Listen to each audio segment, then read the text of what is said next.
na Johannesburg to pesi bino mbote place kulutu na biso moko aza kolanda biso pesika mais boza na Luanda boza kolanda biso na Limete na 10e rue boza na Kingakati boza na ba siège ba parti politique nyonso boza kolanda biso na présidence de la République na ba conseil de sécurité to pesi bino mbote na ba camp militaire ba policier nyonso botika na misala boza kosala vanda na nukimia koloba lisusu eloko te parce que moment est commis très capital et singelo kama ngamni ba koloba na tongwa lokola mpaka zoloba vana na nukimia yo vana na nutika eza na 5 na lobi botika musabo za kotsala na likoloka mutu moka bougete tie monsieur kosila soki monsieur esili bozongeli misala na bino même boza ba magenya vanda kosala na eloko te ozala ndako zosala musala zwa pause parce que bosolo ebandi très bien na bituma moko akolonga kasi na kimia biso mibale toza kozela avec Pascal Mukuna esi akomi l'accent nous parce que arrivé na iba bisinga eza déjà signifié aza kokoma déjà ndenge boza komona wana il venait à peine d'arriver il sera notre invité en urgence parce que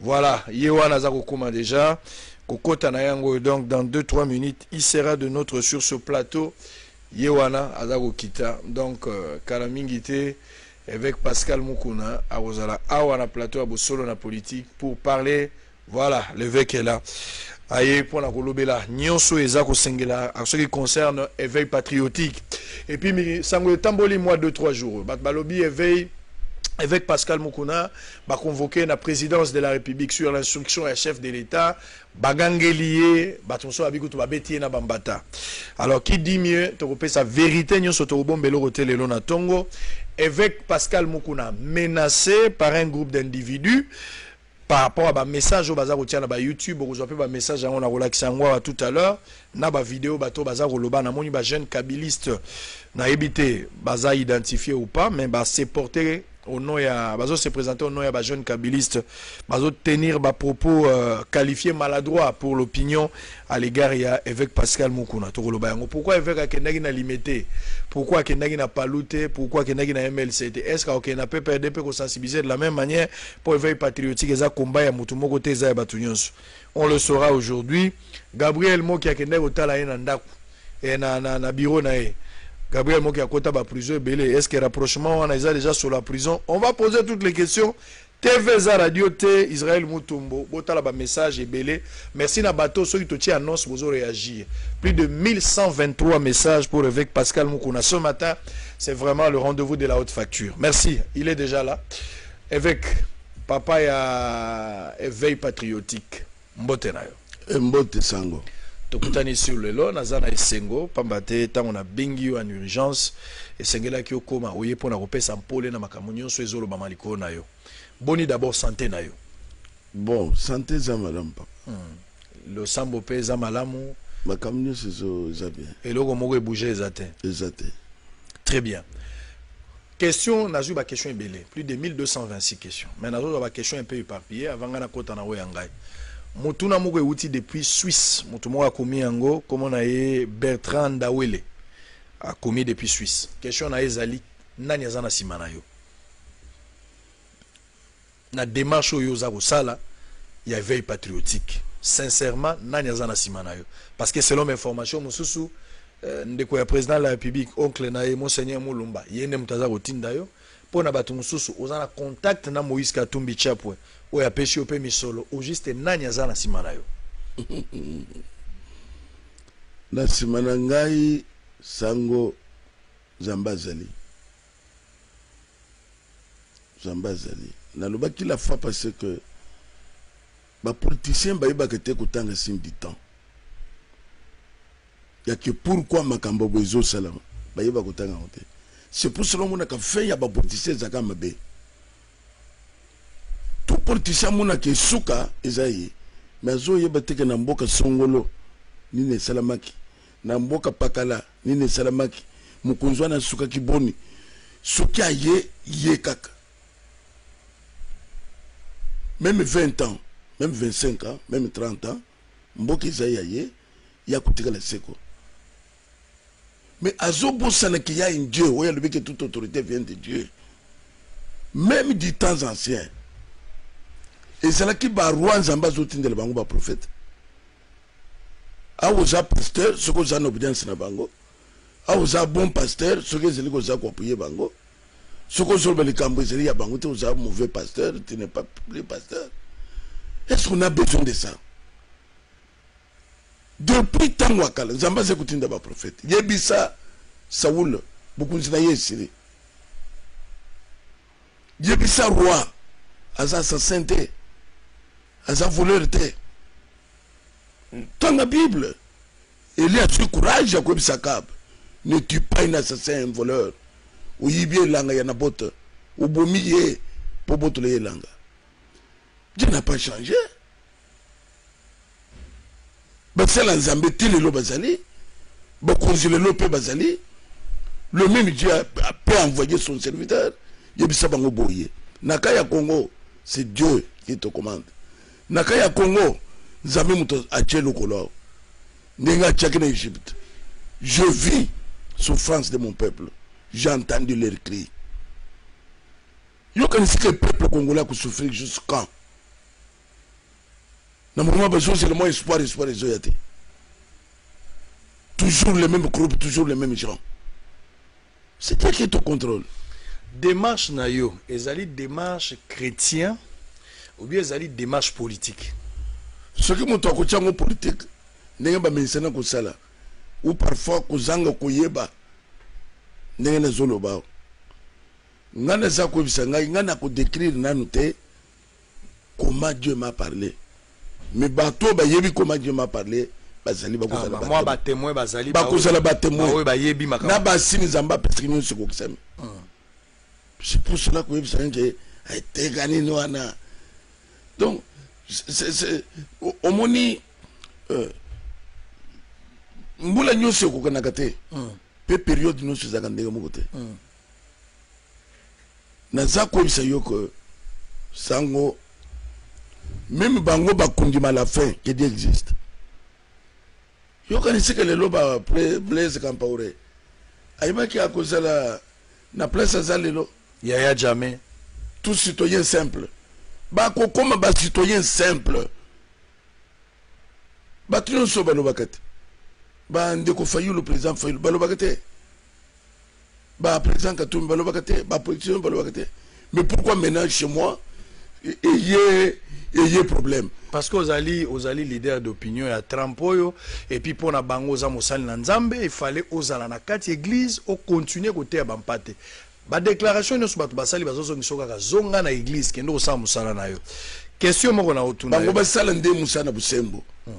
Zamba bimisaka musali na yake kendo ko ibisa bango. Maleko ya tukana ba Bible. Tuchana se. Nana senga ki délivrance ya Israël. C'était Moïse, il était serviteur de Dieu. Il était devant un année Pharaon. Pendant quoi c'est que tu as connu la bateau.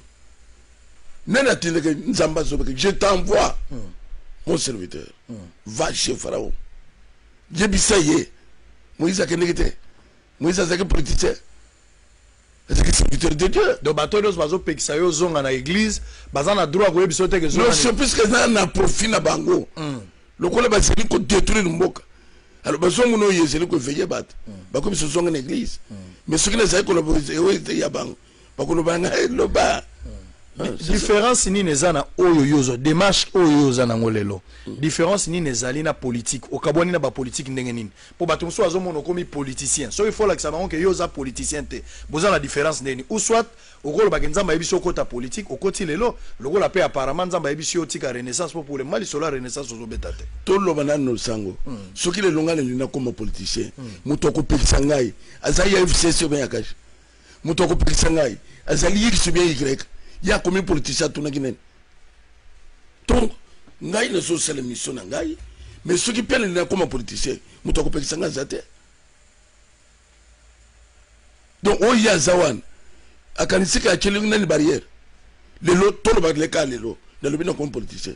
Qui va m'arrêter? Batubele bazomo na gozo sala na tuni une question à renaissance au répondre nangote parce que pour le moment apparemment Nzamba pection renaissance a continué na combat éveil patriotique. Renaissance c'est un comité. Les comités fonctionnent. L'équipe peut fonctionner. Katumbi azala kia on a à l'extérieur. Mais Zembeza ko salate. Banda ko sala ba gagner pe ba couper bébé. Alors mais pourquoi ko batonso ko tena futilité? C'est pour cela que na bazolo na banguli kam. Où est-ce nzela? Bouye beaucoup de société se dirige à Maluku beaucoup de yango beaucoup de yango beaucoup de abino l'air va coller expliquer ça alors on va connaître on ne peut pas mettre comme l'église donc de bassesse les gambassons mais ça correct yozo attaqué ba fait malamu mais besoin de bloquer pam bazo zang argument et besoin de bloquer omi ko attaquer talaba to besoin kama mboka talaba to besoin kama mboka donc ndenge to solo kolobate même Tchassescu wazalaki un grand dictateur à Tombaki oh ya Soudan il se voyait très puissant na bateau les bateaux les en a beaucoup côté. Très bien. Alors je pense que Mino Atozolo Nabiso question Zali bien expliqué avec mon qu'on lobby Dieu lui a parlé. Donc après si na bassine ko tout na lisu question oyote. Ko mekape ko lekate na télévision pour le bote avec zonga na église pour lobby na yo ainsi dit le Seigneur. Na ba recommandation o nzamba pesi na kati makambo. Donc vous devez suivre ça à la loupe ndenge makambo ye moka lobby. Azana ba signe du temps nzamba pesi ba précision nyonso Guy amène moi ça. Je pense que vous avez précision sur le makamundenge ezako salama. Toza ko attaquer sikoyo l'essentiel parce que naibi ke mitune zebe les places bovandi botondi kanga photo place bozali ata boza 15 boza 20 bozolanda bosolo na politique yo kanga ka photo tindela biso 081 355 26 32. Vous pouvez également écrire ce message. Nathan Elabino ba titre de journaux très rapidement avant de reprendre échange ONA avec Pascal Moukouna. Forum des As a commis UDPS Augustin Kabouya promet la prison aux responsables. Le secrétaire du parti présidentiel attend faire une évaluation sans complaisance de ces programmes de 15 février lors du meeting au stade de Martyrs, commémorant les 38 ans de la formation tshisekédiste. Les procureurs africains planchent sur la confiscation des avoirs criminels. Congo central, Atouma Toubouana relance les travaux de finition du stade Lumumba. On va prendre le journal a commis corruption à l'OCC. Les ministres de l'Environnement bloquent des actions du FEM, des FFN. Le lobbying de Sylvestre Ilunga pour la République démocratique du Congo à Indaba Mining. Gécamine près d'$1 milliard détournés des caisses de l'État. Comment? Gécamine. Près d'$1 milliard ils allaient détourner la caisse à l'État. C'est toujours ça. Voilà l'information sur la pêche. Fachi Sambru, wana ezali la percée. Atou Matubwana reconnaît son péché et recourt au Kinzonzi. Mouillage disponible $200,000 pour lancer l'agriculture à Mupanja et environ. Très bien. On a fini avec petite lecture Yamouké Zalaki. Alors, Batoué Belé avec Pascal Moukouna. Bazako mona ozoko sala jeu. Il y a pouvoir, il y a Kabila. Pambate, ata Kabila lui a pouvoir était aza sénateur à vie. Mais Moussala yozo sala na area Kabila selon question bandeko batuni atindaka bato mususu na opposition pour bakende ko distraire bato. Moussala yozo sala lelo zali pour gagner confiance ya bato na opposition, mais tu travailles pour la gloire du maître qui est Joseph Kabila. Na kokai ko sala bon soki na zaki membre PPRD soki na zaki membre FCC soki na zaki kokota na bango na barenyo soki na zaki membre na bango effectif ya nini ngana traité na bango comme pasteur dans un pays oyo mokonzi ko bengis tout ça na programme boy bosambele pona boy tout ça na problème boy na se limité wana voilà Joseph Kabila emo kazo benga yo mugalu mutabana obenga yo to ezaka ka bato organisation bana ko benga yo po ba précision wana ndeko mais l'air bazo benga ba pasteur nyoso c'est pas so benga ba pasteur mais bozali na contact na mugalu non bien sûr OK donc c'est comme ça que ngai na travailler ngane bisaka bango batu que nazali ko sala na soutenaka autorité établie même du temps de Kabila nazali kolobango même le lo Félix Akei mukuzo ya koyanga na ko soutenir ye ngana nazali ko soutenir autorité établie et non pas autorité individualité non Kabila ngai ne soutenir ye. Parfois, on a payé le pot cassé pour une autorité établie. maintenant que tu n'es pas au pouvoir, nous allons soutenir yo. Au commissariat rebelle, Namboka. Côté on a eu qui bien te. Bandela nan pour côté Nazari district na la caméra. Nous allons baboyer.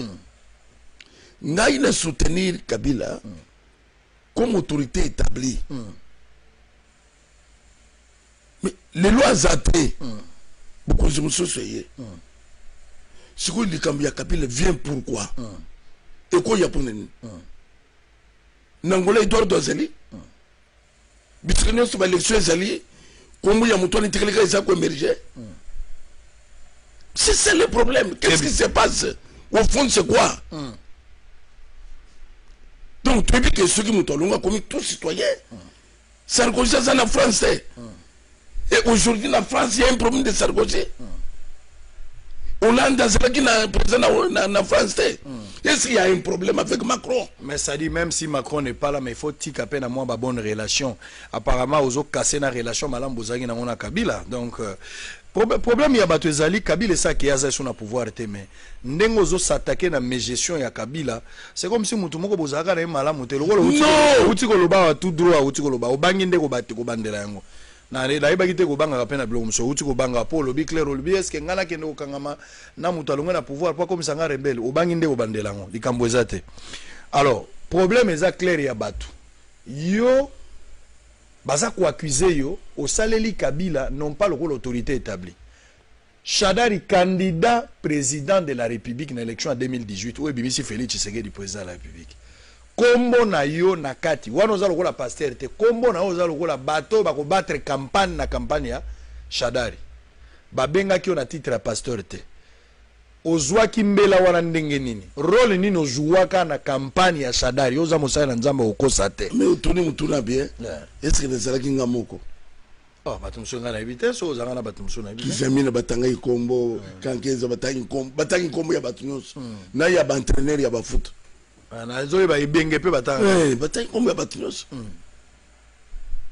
so tuna batwana na sele campagne na commune ah otikala osala campagne te tuna bango ke na sele population azalite ba mona kinga na quartier na commune ba memanga na piste wana te ce que ba memanga na piste wana ba kozela perdant o izoko bazolo bake eto basake mbongo to seke yangwana nde ozoyi bake bazolo bakozwaka mbongo batika papa ozwaka mbongo na campagne na Shadari si yangona zolo bake batika parce que soki ba miminga na piste wana bato akolola bango bakolola bango pona ni po ozwaki mbongo zongisi te c'est ça bakolola bango na kutuna bango mbongo bopesenga na nini na date ni c'était pourquoi et puis combien tina ngwezela kinini mais makamuna kuya kuloba na sema na banza bakoyebisa bato butika page wana parce que bato basotinda bato wana eza bango outi koloba ke beaucoup garder de bonnes relations te soki ozali ke tozalaki na bato nga na boyi ba bonne relation te nga naza kosatake na makambo ezosalama sikoyo na bato il faut garder ba bonne relation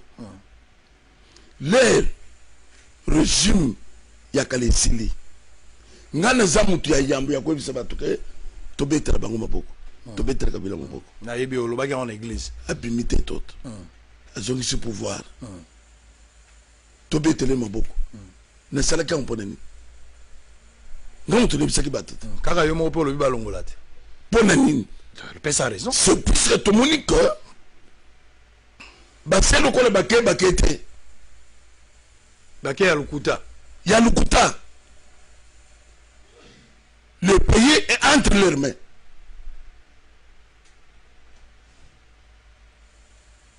bazokonza partout tout se voler facile. Donc Félix a dirigé na été. Na ça comme c'est yo que c'est ça le message que Dieu m'a donné na koloba ngona ntsikote. Ngana zo banga mutute papa. Olobi nazali ko banga mutute avec ce que je dis. Ah. Pays est en ruine. Même l'ennemi ya Bible a senga comme kande pa ya roi ya Babylone. Mboka na ngeza en ruine. Roi permettre que ne kotonga mboka na ngai. Akutaki Jérusalem, ils en ruine. Qu'est-ce qu'on a otokolo bamboka na moment tout le monde bat espoir beaucoup de gens espoir est de naître mais les vous ont ancien régime on dirait ça na poids moko où ça ko peser surtout investisseur ba yake belé aux hommes ne ça ko défiler les choses ba soutien na bandeli ba yake belé parce que défiler ils ont compris que cette main là est là, ça domine toujours, ça domine. De Félix a du mal ya to yebisana makambo polele papa ba ina ngaite Michel ataki prophète ba ina ki a cause ya makambo boy moi n'engagez pas les pays d'Israël na bitumbo zo kende nzamba zo boya roi le bibuka ngina ngaye buche na prison Michel le dit que na kokota prison c'est bon mais tu ne rentreras pas ainsi dit l'Éternel. Roazonga kate ba si protengai mais bato alobi ozo condamner mingi Kabila na gestion na ye parce que ti lelo ndengo lobi wana selon analyse au sali même mise na bango ezaka na kati ya institution wana ezali constant na yo ils ont engagé pe bato bazondima na makambo ndengo zoloba mais okoki ko attaquer conséquence à likambo te soko ke na cause te pourquoi ozo attaquer Félix te oya koti na alliance na bato wana ozo ko attaquer ka bato bazo continuer ko tia même mise wana ne bato belé bazo condamner ozo batela ndeko na yo soki muto na zo condamner se ka lande ka biso te et loko dia liboso to attaquer ke ezali ako nini accord c'est ce cache s'engage quoi Félix na bango tubiler basala ki accord. Qu'est-ce que le peuple tire de profit, d'accord? Parce que ils ont provoqué embouteillage partout. Insilité. Kaka bitumba ya bango. Président Outiko Yamba, ambassadeur à Salaki échange de vena, ambassadeur à Sika. Mabunda, président de l'Assemblée nationale à Keïte. Président du Sénat, Tamwe Mwambape Bakete. De baboyina bango ko accompagner siko nazo kanisa Kabila na kala azala na activité à bongo yo président assemblée nationale to sénat ozalate Félix a se retrouvé yemoko ba se faire déléguer na bato papa na ngai ler biloko nyo so nezo salama bango bazomona ba kongoli lokole bazoba to men bango ndel nyo suba okende awo solo bwana caméra longo ki na assemblée ponen pourquoi ba bengana ki c'est puisque président Kabila lobi que le Kamboja boyé il y a le mais est-ce que l'équipe assemblée est-ce que les à cela qui 4 jours démission mais ma bunda lobiti à Silisi elle est là qu'est-ce qui se passe nous allons où qui dirige donc ce qui n'a lobby boyé quand on côté ah au Canada aux autres en vérité que je suis un Congolais libre Zela un citoyen libre Zela on va suivre d'abord en image. Yo lobi ke mbongo abato zwa kite o lobi ke bakangiso monongo te bilenge ya bakabiliste bazolobela yo nalingi otalango na bango na ngai totalango mais bilenge kabiliste pesinga lokote zela pesinga nde fale ya zela nano ozozo ba voyu ko soko tchele zela nano précis sakana na nzoto mais molimo ko simba te tiara no image et puis toza kozonga potoko ta dossier interpellation babengaki en image pasteur Moukouna, pasteur honoraire, ancien pasteur. Nous avons un problème sérieux, très sérieux. Nous avons un sportif jeunesse Kabiliste. Esprit Gonzo. Esprit Gonzo. Nous avons averti que tu es en garde. Vous voyez, vous voyez, il y a ton nom. Vous voyez, il y a banque. Il y a Renaissance. Quand vous avez fini, on va couvrir. Vous avez mis la hauteur. Vous avez preuve. Tu vois bien. Vous avez pas belé. Mais celui qui continue, tu as mis au mini. Tu as mis ça au Sambois. L'émotion est nini. Tu as dit qu'on a un pasteur. Au terre comme Maloba. Mais comme on est politicien, tu n'es plus pasteur. Tu as longo lui un pasteur. Aux sous pasteur. Au longo. Politique, anniversaire na biso. Biso ba kabiliste. Ba scène kabiliste. Tu as un simanayo. Tu as un anniversaire. Combien d'anniversaire? Donc, il y a un moment. Il y a marche, il y a Mamadou. Président Kabila appelle ça ordre de la gouvernement qui me appelle ça un mot. Ça va preuve. Si on check les météo Binisango. Yami Balé, période de campagne, Oya na quartier général ya FCC, Oya kozwa mbongo na campagne, vertige mbongo lequel belé, au bossana na bossani no chapeau no l'attaque. Kiti olobi ke o eza vangu, o na moni mbongo ezawa, mais lelo o changer comme finga Kabila. Yeba ke tout dans la vidéo. Continuez de balancer parce que pour le moment, tous yeux pour l'adversaire politique. Là, je parce que l'église n'a voté à Kalsouté. Aux autres, Kakanaba, Kakofinga Kabila, Kofinga Kabila. Mais il y a que tant qu'on va négocier, la vidéo est allée, la preuve est allée. Pour rappeler que dans plateau Oyo, tout ça qu'on basika aboye, naza ko rappeler que tu yambi avec Pascal Mukuna, yenda zali tata ya likaniso to benga éveil patriotique. Merci la bandeko bazo ko baza ebele depuis Bruxelles. Question moko ezali awa. Tout le monde a commis depuis Bruxelles. Merci la trésor Kalafay pour des questions que tu vas amener aussi. Bonjour Nego Israël, une question pour évêque. Éveil patriotique, ezali éveil moko partisan. Ezali partisan ou bien ezali pour un changement? Na répondre na oyo. Ah na ona ba image oyo. Nde au moins na bassesse, au moins niveau, hein? Ya bato bazo kama bato. Si réellement bato na baza ba kambia sol. C'est pour cela que nous avons koufi. Mais au kuta na katwan baza ba université ba doctorant, non ba professeur, ba professeur d'université, na ba veste. Bazolo ba muso batangi te bango batangi. Musala basali ya kutangi yango. Mais ce sont les professeurs. Mais musala baso sala yango yo ko détruire jeunesse. Banani bakabona ki machette. Wezana bakulun lelo.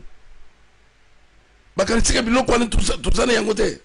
Bimisa biloko ko bombe biloko te, bimisa biloko. C'est ça détruire le pays. Bimisa biloko. Batoyo bakonzo fo basamba. Babomeli biso jeunesse, babomeli biso ba société, babomeli biso même bonne mœurs. Bon moto. Ouais ça bon moto. Les rozo mona basa ko bisibino makambu ya ezana nzela. Bobomi pour ya matadi bosali ya bino. Bosolo banini. Venez dire que tobomi pour ya matalité. Boye bisa batuna bino wana. Omoni pour ya matadi eza boyboy. To beta yo, ozaki nini? To longwe. C'est quoi ça? Au détourner mon batono. C'est quoi tono? Il y a Renaissance, il y a combien FCC. Donc pour moi que bazange loko koloba. Ba étranger bazan armée to bazan armée te, bazan armée. Bon prouver que bazate si vous aimez ce pays, vous prenez les étrangers, vous soyez à côté de son armée pour nous surveiller. Après, yo, n'a pas trop pas non besoin de salaire. N'a pas si bango musalat, ya kuzoka moi 10 000 francs. N'a sele bango le roi bien. Ah, au fond le bango G. Oh, bango bango le veut écouter que ne zo mona bango. Ya les réseaux salvazo ben sebiso. Bazo ben sana ba pasteur. Oh, ba chelio pe ba pasteur mususu. Joie. Toye ba na yebide. Dibisa biloko na minito. Na minito yo. Ça n'a yebiso que batuno so balobaka. Pourquoi biloko ne so ba sala kangote? C'est parce que nous avons sorti des vérités. C'est l'heure de la vérité a sonné. Très bien. Oyambaki nalingi topusana? Topusana. Oyambaki moki na bureau na yo. Gabriel moki ayo kotala yo. Bosololi na ye, bosola ki nini nga na ebite? Non. Mais nalingi na ebisoka ke moki akoti bakasho ebele. Moki akoti prison mingi. Ye moko pa lobaka yango, auti pe prison mususu aho. Kokuta na moki o eza déjà motivation ya kolendi sote ke kala mingi te okoko rejoindre bandeko na prison? Na so bangi loko mon côté. Pour ne veut patriotique. Dans son bangi loko te. Moki soka akota ki na kasho, za na oya kotela ki na kasho. Soka na kota na kasho pour ne veut patriotique. Même si ko ba ya kozonga ye. Continue à kota kasho hein. Na lobi que même si ko ba ya kozonga. Attendez tous en direct boy. Oui. Na sana Congo web. Ba ya kozonga ye. C'est ça régime. Tout ça n'angwa. Mboka et vous ne voulez pas qu'on vous dise ça. Zamba Yebsekeli Kende Akaba Zane Langana na Botisko. Yebseki aux assassins, aux voleurs. tala makambo ezo liboso na yo ili abangaki te nazolobela yango na putu te nazolobela yango na Congo démocratique. Tout ce qui peut m'arriver maintenant, peuple congolais ayebaki eza FCC. FCC bazokana yo mais souti ko changu sikoyo ezoleka tout moment tokusala yo boye tokusala yo boye ce qui même oye ko comme le monde na ngai l'histoire est comme ils ont FCC ils ont battu à Kabila na moki ya bosolola nini moki ya aza lokola yo sango aza lokola papa Kistab papa Antoine éveil patriotique na mika moki te moki aza congolais ce qui a eu le but que moi aussi je soutiens éveil patriotique le but beaucoup de bamsos le beaucoup de bamsos le cas au tiko le bali comme ya mondanse jeunesse ya IDPS babenga kinga na kendeki na otuno pe bientôt là na kutana jeunesse ya batu ya MLC au Zolobwana même la muka les Cambo surtout dans les alliés éveil patriotique ils sont pas congolais nyos na lobaki que ceux qui nyoke côté na ndako bote ko son na bino pourquoi bandika na IDPS falo ke ndata bangunde ba lancer message ngana bandite ba bengisi bangunde batu babenga kiyo oui mokoka ipe ko zelisa na IDPS o banda na MLC o moni biloko nyoso na MLC ba traité au tribaliste ba bimisa c'est comme si ozo soutenir ce n'est rien beaucoup de gens là ya soili partout muto la ba tribalisme soili c'est là qui na ba bureau nyoso na ba réunion zo sama na soili uko na bluetooth uko na infrarouge ba ministre bakutani bazo sala réunion na soili muto azali ko le tribalisme je le tribalisme botika bokene na biloko pampa monete okena osolola na base ya babengi ngai lokola ba mususu balancer un appel nazokende très bien omoni éveil patriotique bato comprendre ngo petit à petit tiens kokota na mutu nyonso mais bawo ba comprendre babengi même ba jeune a PPRD so babengi okende te bangunde tout ça na ba un problème. Donc on a PPRD ne logo ce sont eux qui dérangent le pays. Ce sont eux qui dérangent le pays. Ouais. Très bien. Babenga ki yo interpellation ba interpeller la présidence de la République. Na Conseil national de sécurité. Babengi yo, ba gangeli yo, ba lobeli yo, ba menacer yo, ba kebisi yo continuer de sous-sauter. C'est là ba information panzani na réseaux sociaux. Betela congolais mo na minute on ngo répondre bo même na kingakati Kabila Zolanda. Nengo zoro basiko président de la République paso yoka. Moi si andunda recevoir mama malewa basoda na minute réponse ezo panza mboka na minute eza yango. Pourquoi ba interpeller ki yo balobaki na yo nini? Sango na kobanda na kobiso boyi. Omoni ba bâtiment nyonso tanywana. Ba tumbutu pe ba fanda kuna. Ba benga pe ba tu pour interpellation. Les lobe interpellation ba tete.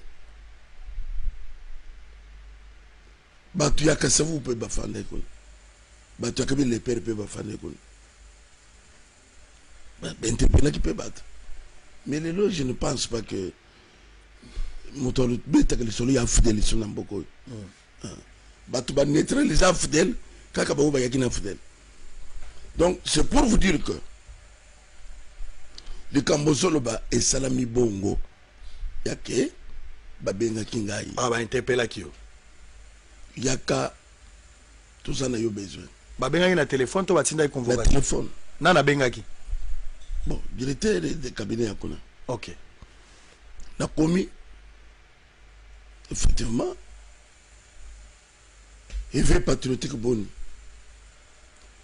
Mais avant na kende na sina yebaki de quoi il s'agit. Ndeni yebaki na ba information zwaki pembeni, obengaki mo pembeni. Oui, mais ceux qui vont chez bateau sous écoute. Ba téléphone biso ezalaka sous écoute.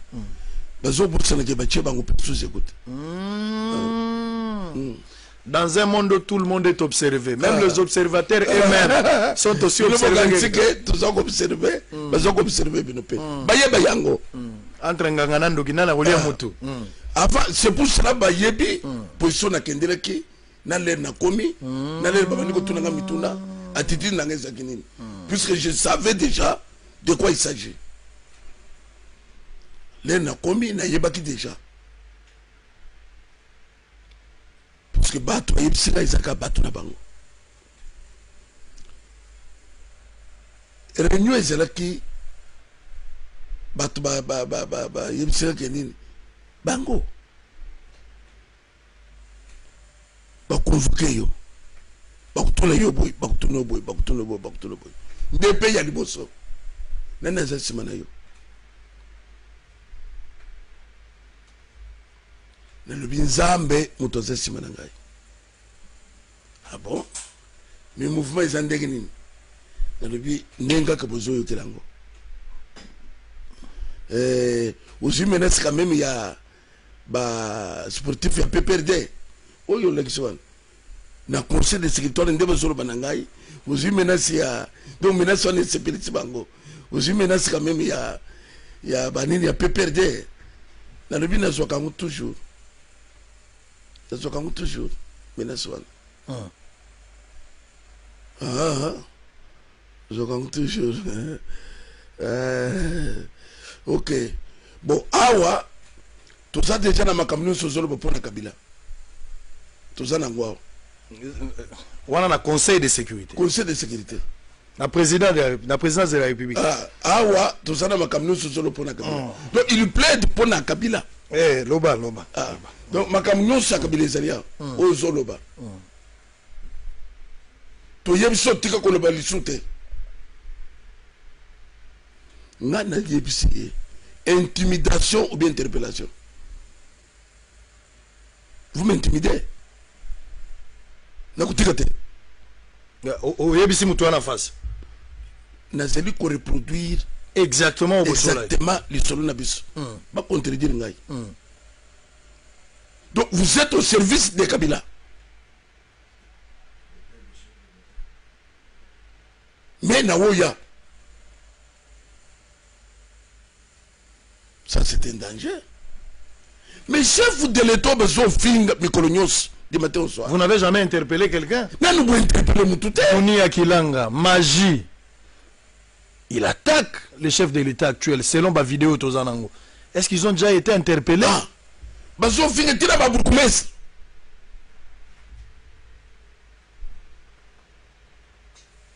Allo boy pas contredire.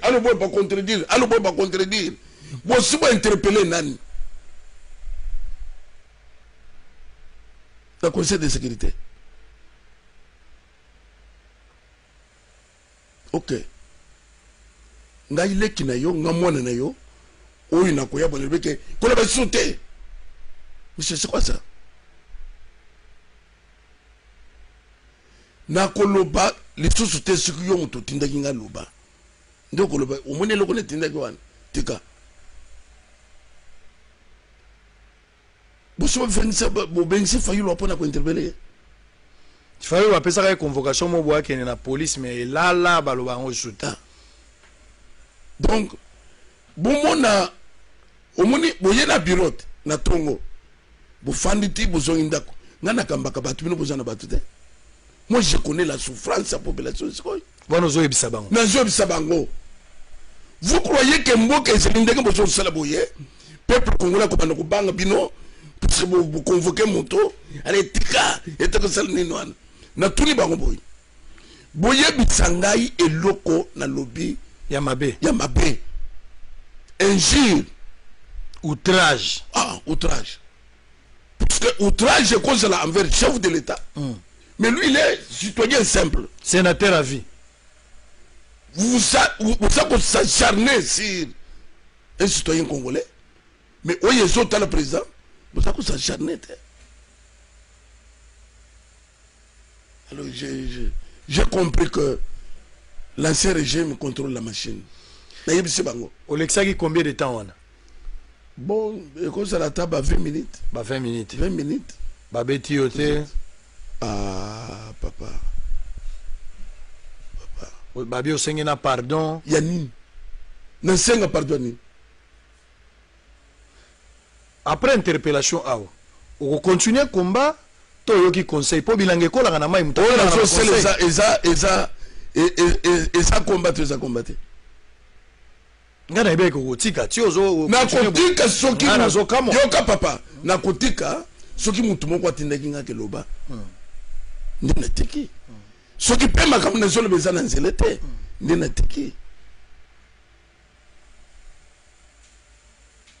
auto courage makambo FCC na lobby épargnez-nous même de ça. Ne me parlez même pas de FCC cash. On n'a pas besoin de ça.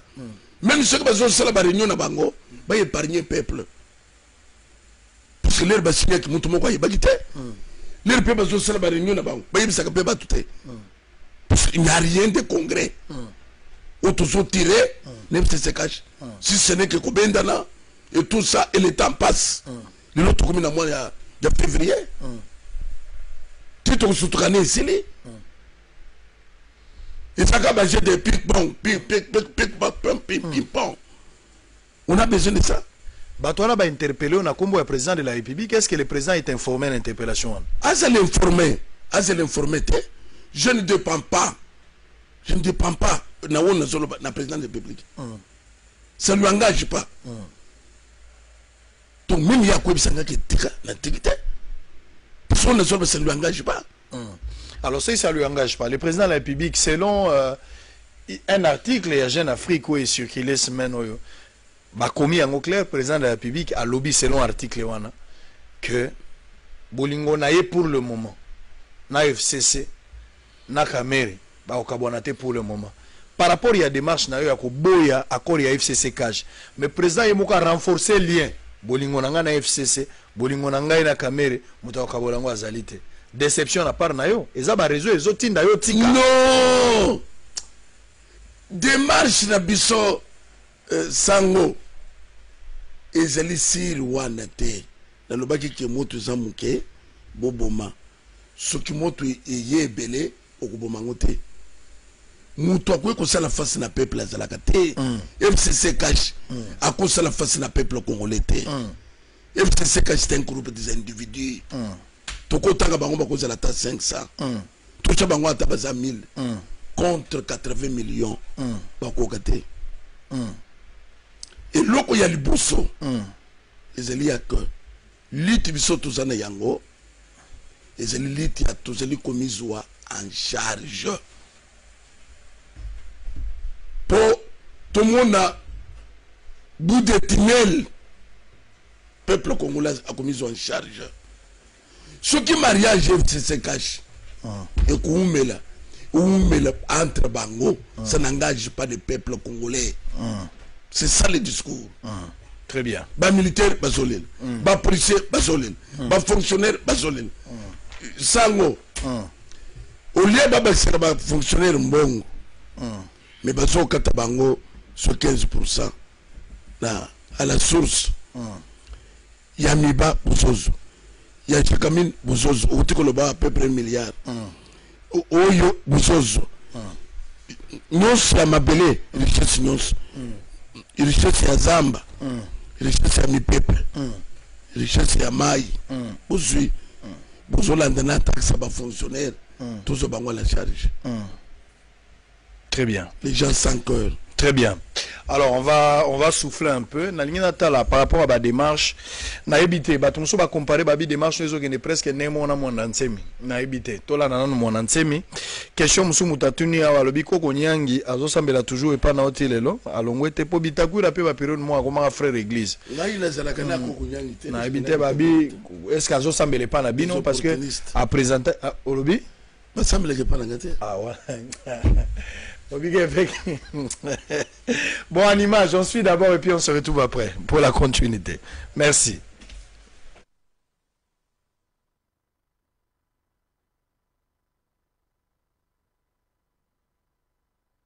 Du zodiaque. Chaque général maîtrise un signe du zodiaque. L'un des généraux s'appelle le général Mavouembankosi. Alias Nemwandasim. C'est l'homme aux situations difficiles. C'est le dictateur divin qui écrase tout sur son passage, qui est un obstacle à la réalisation du plan de Dieu. Donc, qu'on ne s'amuse pas avec le feu. Si quelqu'un veut aller au sud du Kasaï, libre à lui. Si tu veux aller avec Kabila, avec les Banamoulé, libre à lui. au sud du Kasaï, pas au Kivu et pas au Congo central. Parce que le Congo central, c'est la terre de Bakongo, c'est ma terre à moi. Il amène le Banamoulenge au sud du Kasaï, je suis d'accord avec lui, c'est la terre de ses ancêtres. Mais ses ancêtres du sud du Kasaï, naturellement, ses ancêtres savent qu'il y a un lien de sang entre les Bakongo et les Baluba. Parce que les Baluba sont les neveux des Bakongo. Mais, un petit neveu fou, ça ne va pas. Il devait pouvoir terminer sa vie par l'enterrement vivant. Un petit neveu qui ne respecte pas son oncle prestigieux, comme le général Mavumbank aussi, c'est anormal. Le ciel et la terre ne peuvent pas accepter ça. Et les ancêtres Bakongo et Luba, qui connaissent le lien de ça qu'il y a entre nous et les Baluba, ne le toléreront pas. Gare à vous, petit Tshisekedi. Gare à vous. Je suis venu parce que mon banquier m'a demandé un petit document de l'assurance. Alors moi j'avais en tête l'ancienne procédure qu'il faut arriver chez quelqu'un, on envoie chez un deuxième, le troisième, le quatrième et tout ça. Mais je suis étonné. Je suis arrivé tout de suite là, je dépose, il regarde pour m'assurer quelque chose. Mais en moins de 5 minutes, le contrat est fait. À moins de 5 minutes. Je vous dis, sincèrement, il est là, je paye. Alors, aujourd'hui, il faudra établir le parallélisme entre le même SONAS, mais avec l'ancien système et le nouveau, est-ce qu'il y a une différence? Non, je veux vous dire que sincèrement, c'est autre chose. On dirait qu'ils ont adopté la gestion par les résultats. Ouais, ouais. Parce que la gestion procédurale, même aux États-Unis, n'existe plus. Hein. La gestion procédurale, c'est quoi? Par exemple, ce poignet-là, s'il tombe en panne, la procédure veut qu'on appelle un technicien qui vienne voir d'abord, et puis le technicien va aller voir un ingénieur, l'ingénieur va déterminer. Ça fait 1 semaine pour ce poignet. Quand on prend le véhicule pour aller acheter, le coût total de ce poignet, ça peut même 50 000 $, ça coûte 2 000 francs là en face. Vous comprenez? Ça c'est la procédure. Mais la gestion par les résultats, c'est quoi? Le poignet est foutu, on appelle quelqu'un, il prend l'argent et il achète à 2000, il remet, maintenant il commence à justifier. Il dit, voilà la justification. C'est ça, tout a changé. C'est-à-dire à un temps record, le résultat est là. Les résultats, on a besoin que le poignet soit réparé, on n'a pas besoin que le directeur général va dire la BG, tout ça. Non, ça non. Ça y est. Merci beaucoup. Merci beaucoup. Boza et Belé, Boza Rolanda Bisso, ba message ezokwa de partout de la présidence, Baza Rokoma. Oh là là, bossolo la politique. Freddy Tuyoyo, merci. Merci à Bertrand Dawele, pasteur Lifoko Diciel, également scotché depuis Brazzaville, mais en train de suivre bossolo la politique. Oh là là. Ochudi Didier depuis États-Unis. Jean-Jacques depuis Toronto. Clovis Odinga, Mbanzalemba. Christian Chichiko, Boza et Bele Bounia, oh là là là là, na Beni, na Kikwit, Batwaza Rolanda Biso, Bandalungwa, TV Moko Batuba Leki Bele Moya Gota les Ate. Merci Batumusu na Bumbu Kure Katani Metoche Group, oh là là, ça c'est grave. Boza et Bele, DJ Rissel, merci beaucoup. Poboche, Bino Nyon, Somarabo et Talibino. Ba policier mso ba komi babina kan lufungula donne bazali ya musale katani bala nana no misa ba kozonga la musala sima. Merci pour la confiance et la fidélité.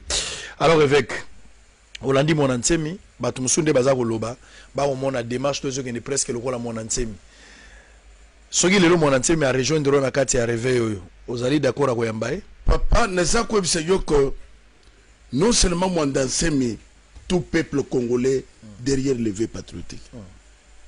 L'era afde la yaki akutaki biso na ba groupe électrogène le nom a vu groupe électrogène partout. Papa, on a détruit le pays, tout ça est clair. Et nous quand ils ont passe c'est plus que bah mon évêque a joué ça bango makambo en face. Dieu m'a donné une mission ba koye bango okolo bango. Oui. Les lots groupes électrogènes sont partout. Les camouflés bakate. Tout ça n'a pas de maille. Tout un problème, il y a tout. Dernièrement, Angola bandé côté de Simao. Simao bandé comme $5. Des besoins de mise loi. Wan est kota wote. Secret soya, secret kota wote. Tout ce que soya précise ça passe à la population. Biloko ekita. Bazo telemel. Mitu que y a plus de 10 ans kota wote. Ça, ce sont des gens sans cœur. Vous en foutez batouté. Vous emportez tout yamboka. Batouana pauvre. Mais vous savez, vous sommes mitu kasika. Vous sommes mitu kasika pour Koufi. Basali ya bango. Bakosamba papa. Bakosamba. Bango n'était que Nzamba Koufa. Dieu existe. Je te dis vrai. Mouton le sima bateau. A cause de la honte. Et ça, le coup la bateau, c'est qui s'est massaoule. Beaucoup de gens, c'est là qui. Et c'est la pasteur, au Bakopé Sekanyaka. Le cas le va boyer, c'était malheureux. Même pas nos hommes n'a besoin de cas. Bakobande Kubunga la Bakatiam Kolomsos. A commis Kobimo besoin de l'ayer. Bateau, Babomimboka. Bayaki na mission pour détruire. Kosiri Sebiso Lokumu. Tout ça, nous avons dit. Tout ça, nous avons dit. Ils ont un régime où ils ont saliens. Ils nous ont fait agenouiller. Tout ça, nous avons fait devant n'importe quel peuple. Devant n'importe quel peuple. Tout ça, a valeur. Pour le moment, peuple est Sengeli Tabonde là, mais Sengeli plutôt à Téléma. Si quoi l'église est fait patriotique ou une église, c'est Dieu qui a commencé. Tout ça semble. Mais il y a quelqu'un qui est roi. Tout ça semble. Batuna Zamba kende ke babele laka tangwe. Donc mutuma ko consulter. O besoin na l'église. Tout ça na l'église. Mais Zamba peut mission spécifique. Ya ko ebisa bakunzi que toute autorité vient de Dieu. Mboke zabinoté. Vous ont fait souffrir le peuple congolais. Le lobetiki peuple congolais na niveau tout monde batuma ko pamba. Ba centrer mbongo na politique. Mututu même ba commerçant. Mboko ezaki na ba grand homme, ba homme d'affaires. Ba femme d'affaires. Ba somme ba avion, si ba salaki na ba avion. Papa Bemba salaki patron de patron. Mon début quand même que na Congo, mutu ko ya salaka. Ba mboko nyo so bato na bazali. Awo le loba tengel biso kombo. Ba kan sebu basila, ba détruire bato na biso nyos.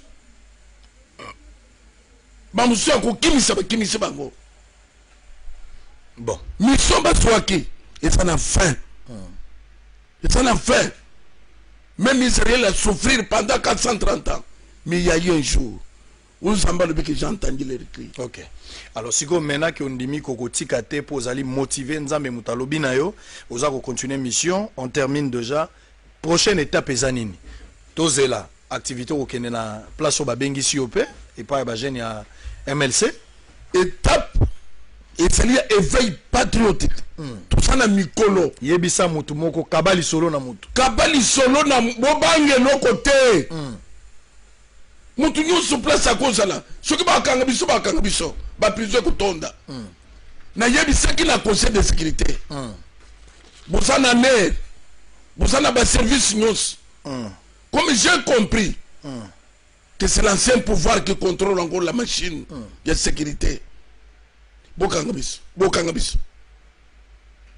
Bon, c'est qu'à la prison. Tokoko te prend la souffrance, ou besoin de chemiser ya makasi. Les résultats bien pour le moment. Bah, paye ça programme na bang. Et ça programme ni. À part 100 jours. Et ça programme ni. À part gratuité. Les gens peuvent espérer quoi? Dans 5 ans. De congrès. Non. Année tout ça. Année tout ça nango. Nini. Pour ça, le bas ils en action. Au lieu de c'est le fonctionnaire bon. Bozo katabango. 15%, ils ont impôt. Même dans temps où il y a ce régime, il y a Kabila. Bah si pas kataba fonctionnaire bon. Bah si babimeli ba étudiant. Pourquoi mettre le bango nini? Minerval. Bazo sala pona kusimbi se touche. Tout ce qu'ils font. Tout ce qu'ils font, c'est pour détruire détruire na les rois na biso to soutenir bino mais besoin na pouvoir te boutika mbongo évoluer boutika peuple quand même ACP là vous bloquez tout après vous allez baké azoloba finalement éveil patriotique oyo soki Félix Tshisekedi aboyi ko kabwana Kabila ke bazaka liboke objectif final aux alabo bengala bango nyonso bazala te biso so tozotala bango te éveil patriotique c'est l'ensemble d'ailleurs na moment tozelia il fallait le gouvernement se cache c'est déjà eloko islamiza eko ko salamete na boye ya gouvernement ya sika il fallait gouvernement d'union nationale gouvernement d'union nationale pas gouvernement tout ça sont des erreurs donc eloko moko eko produire les anango exact tant que FCC ça met somoni baza ko interpeller ngai pourquoi zotanga Kabila tika nina ye na cité de Loya et non pas na kinga kati do bato CNS wana ba interpeller ki baza na service à Kabila na zone ba que le service de sécurité la main noire ya ce régime les alikolo ozomon ngana zokende na sina yebi na yebi wap na ce régime na longo kuna télé 50 bandi il vient d'être interpellé au moment qui na télévision moko bah comme que Vec vient d'être interpellé à part télé 50 c'est leur quelque chose de propagande et bandit c'est que batu ya CNS bah il vient de sortir donc c'est la machine il y a ce régime qui continue à fonctionner mais balatiango cité de Loya ça c'est dangereux évêque Pascal Mukuna éveil patriotique mi c'est comme na suka nazo beto deux questions pour na kola pandai pour tozo sili sa place wana nga pena kita pour na moni yo kiti zeranga pena kita comme ça o to sala ngo ya ko telema mi sa esira ya ko telema to ta ndenye ko suka la pandai tokei to banda ya liboso nazo sala résumé yo ko approuver yango.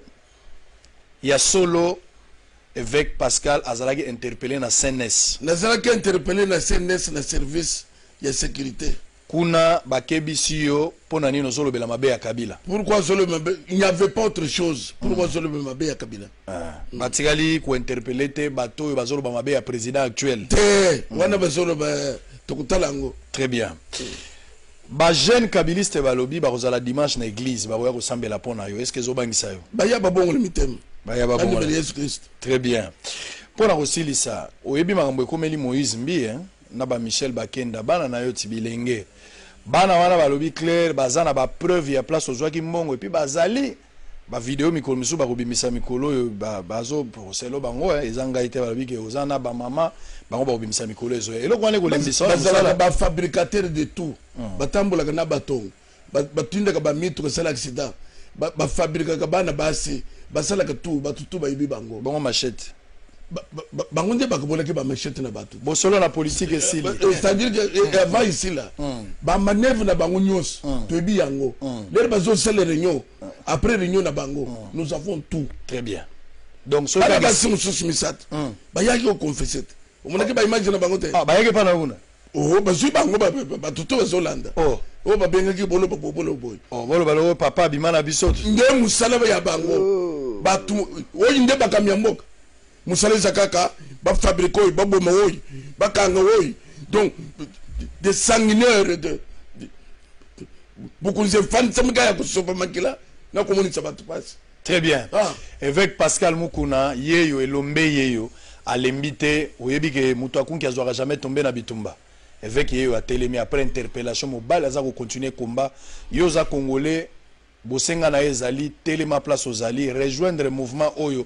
yeveil patriotique mutako botola yo Congo azali te nzambe nda pesa ki o mabele même Israël na Bible c'est vrai que babande ko sambela mais pona ko bunda no bunda pona mabele na bango même nzambe mo azozela bango ba programme lobi bo bunda na ba syrien menga na kozala wana bunda pona mboka na yo soko bundite mutako bundela yo azate tala niveau tozana ngo lelo tozo defali pana tongo tozo futa mbongo na pokwa tozo la Académie Dakar olati kecha sika me vesta kala nyonso aniza niveau ya mboka tokomolia loso babenga chakula imbwa basangisi yango na pundu ebela nzungu moko pona 40 mafuta tala situation tozana ngo soko telemite na ibitena na kotelemela yo bundela mboka na yo loba malamu pona Congo kanisa malamu pona Congo sala malamu pona Congo yebisa bango eveka aka makasi Évêque bakangi était baloba kaka mais évêque abia otikate.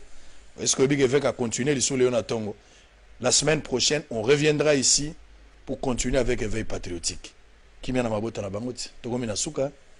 Kola pamule. Amen. Apambola epeo. Bye bye.